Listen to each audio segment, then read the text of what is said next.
Difficult आहे आज मुंबईत ज्या पद्धतीची सगळी पावसामुळे अवस्था झाली सातत्यानं सत्ताधारी हे प्रशासनावरती असं खापर फोडताना पाहायला मिळते आणि प्रशासनाला सर्वस्वी प्रशासन जबाबदार आहे असं वाटतं. मला वाटतं आता काल आपण पाहिलं असेल, काल परवाकडे पहिल्याच पावसात मुंबईचे जे हाल झालेले आहेत, तसं पाहायला गेलं तर भाजपला आता नवीन एक टार्गेट मिळालं, प्रशासन प्रशासन प्रशासन.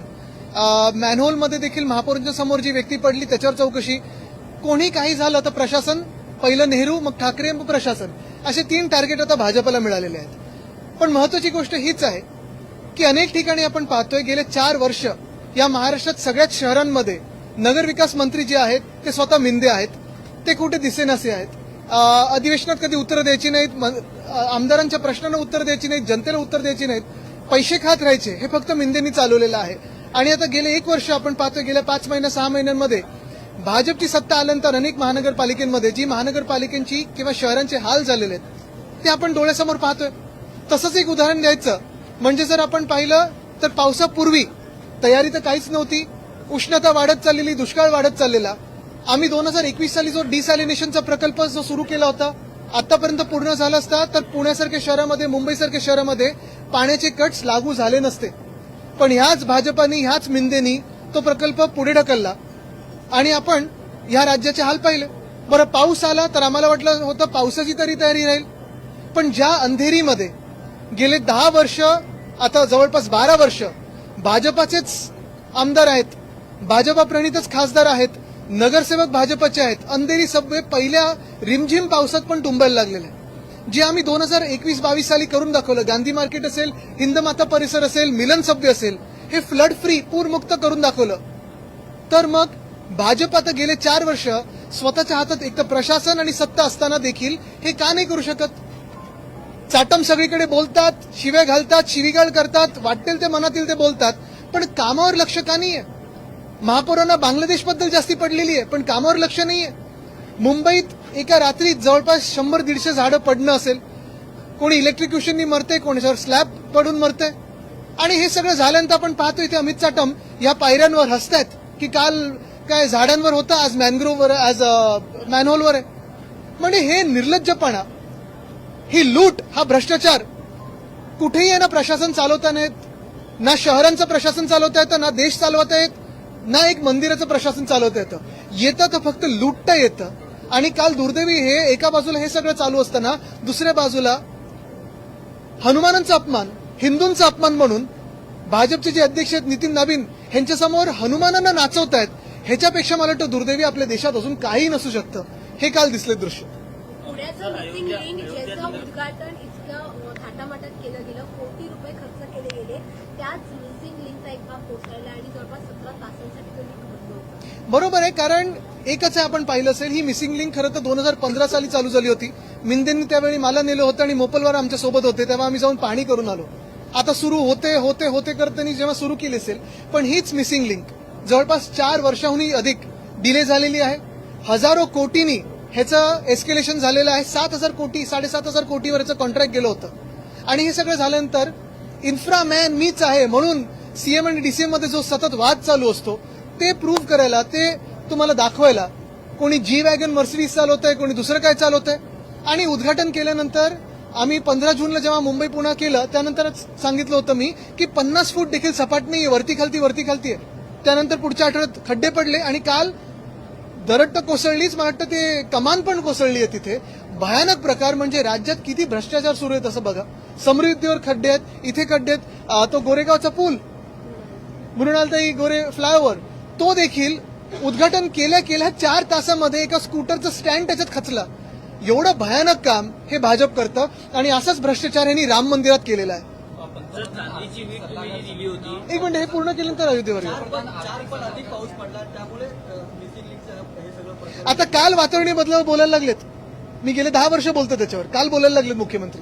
पंतप्रधान आर्थिक सल्लागार समितीनं शिफारस केली की महागाईमुळे लाडक्या बहीण योजनेचे पैसे वाढवले पाहिजे. हे आम्ही पहिल्यापासून बोलतोय, भाजपच्या देखील वचननाम्यात आहे. पण 1,500 वाढवलेत त्यांनी, नाही वाढवलेत, त्याच्यावर पैसे त्यांनी मतं कमवलीत. तसंच देशभरात त्यांनी सांगितलं की आम्ही वाढवून देऊ, पण 85 लाख महिलांना याच्यातून कमी केले. आणि आज पंतप्रधान कुठे आहेत? मिसिंग काय? अच्छा, लिंक. मला वाटलं आपण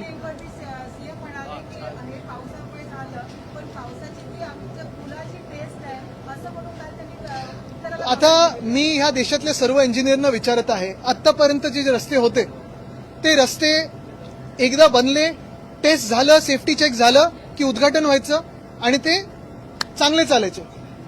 मुख्यमंत्री महोदयांकडे काय अशी योजना आहे की त्यांनी गडकरी साहेबांचं इथेनॉल E20 E35 ह्याच्यात टाकलेलं आहे रस्त्यांमध्ये, की पहिल्या पावसानंतर आता चाचपणी होते, परत रस्त्याची सेफ्टी चेक होतात आणि त्याच्यानंतर परत रस्त्यात खड्डे पडतात, मग त्यानंतर रस्ते चांगले होतात. हे नवीन काहीतरी त्यांनी आणलेलं आहे. मला वाटतं एक विद्यापीठ आपण काढावं, इथेनॉल युनिव्हर्सिटी ऑफ इंडिया, आणि त्याच्यात फडणवीस साहेब आणि गडकरी साहेब आपल्याला नॅशनल हायवे असतील, स्टेट हायवे असतील, गल्लीत रस्ते कसे असतील ते दाखवू शकतात आणि त्याच्यात मिंदे हे ऑनररी प्रोफेसर म्हणून येऊ शकतात. 49 करोडचा घोटाळा हा म्हाडामध्ये पार्लमेंटरी राजस्वामध्ये हे सगळं हडकंप बसलेलं आहे. पण वंदना सूर्यवंशी यांचं ट्रान्सफर करून सुद्धा ते अजूनपर्यंत वनमंत्री खात्यामध्ये गेलेलं नाही. पण या मागचं कारण काय, त्यांनी बावनकुळे सुद्धा लिहून दिले की यांचं ट्रान्सफर झालेलं आहे. या व्यक्तीची ट्रान्सफर अनेकदा झालेली आहे पण तिथेच राहिलेली आहे. ह्यांचं खास कारण आपण मिंदेंना विचारू शकता. सॉरी, तुमच्याकडे येतो. 2800 कोटीच्या टीडीआर जो देण्यात आला, ठाणे महानगरपालिका टीडीआर देते, वन विभागाची जमीन होती, वन विभाग म्हणजे मंत्री गणेश नाईक अजूनही सर्वोच्च न्यायालयात जात नाही. जर ते गेले तर 2800 कोटी ठाणेकरांचे आता मला वाटतं गणेश नाईक साहेब तिथे काय निकाल देतील, कारण ते मध्ये त्यांनी एक आंदोलन, तिथे एक मोहीम छेडली होती भटक्या आमदारांना पकडण्याची वगैरे. तर आता जे म्हणजे हे जे आपण बोलतो ना, हे काय म्हणतात, इकडून तिकडे पळत असतात. हे महत्वाची गोष्ट म्हणजे गणेश नाईक साहेबांच्या खात्यावर मिंदे किती हस्तक्षेप करत आहेत.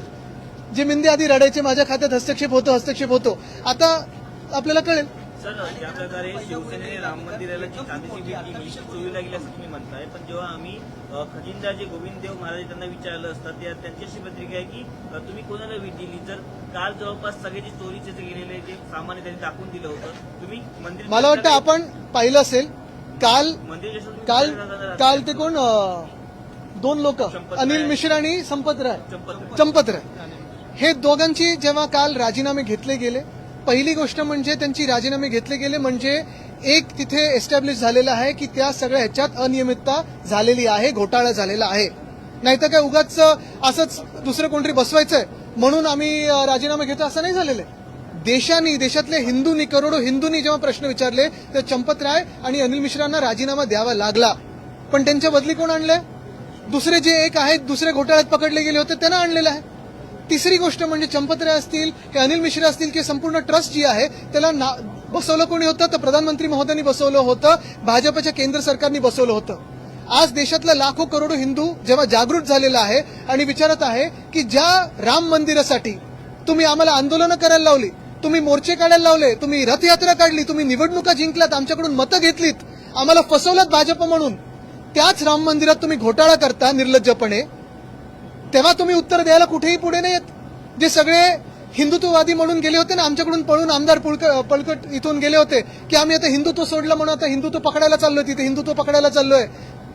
आता त्या आमदारांना मी 40 गद्दारांना विचारत आहे, त्या सगळ्या खासदारांना विचारत आहे, आमच्यातून जे आता 6 खासदार गेलेत त्यांना विचारत आहे की आहे का तुमच्यामध्ये हिंमत या येत्या सदनाच्या सत्रामध्ये विचारायला की आमच्या हिंदुत्वासाठी जे आम्ही सोडून आलो, इथे सगळं गद्दारी करून आलो, उद्धव ठाकरेंच्या पाठीत खंजीर खूप असला, त्याच आता गद्दारांना मी विचारत आहे. विचारा भाजपला प्रश्न राम मंदिरावरनं, विचारा प्रश्न उज्जैनचे जे घोटाळे झालेत त्याच्यावरनं.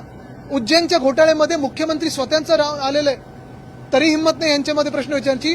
मिंदे कुठे गप्प बसलेत? जे आम्हाला शिकवत असतात बाळासाहेबांचं हिंदुत्व विसरलेलं आहे तुमच्यामध्ये हिंमत विचारण्यासाठी हे प्रश्न? चांदीच्या बीड संदर्भात तुम्ही काही ट्रस्टींना, आम्ही जे डोनेशन दिलं होतं तिथे अयोध्येला तुमच्या समोर सगळ्यांसमोर दिलं होतं. आता हेच ट्रस्टी बाकीच्या पण लोकांना विचारणार आहेत, तुम्ही दिले कुठे होते पैसे?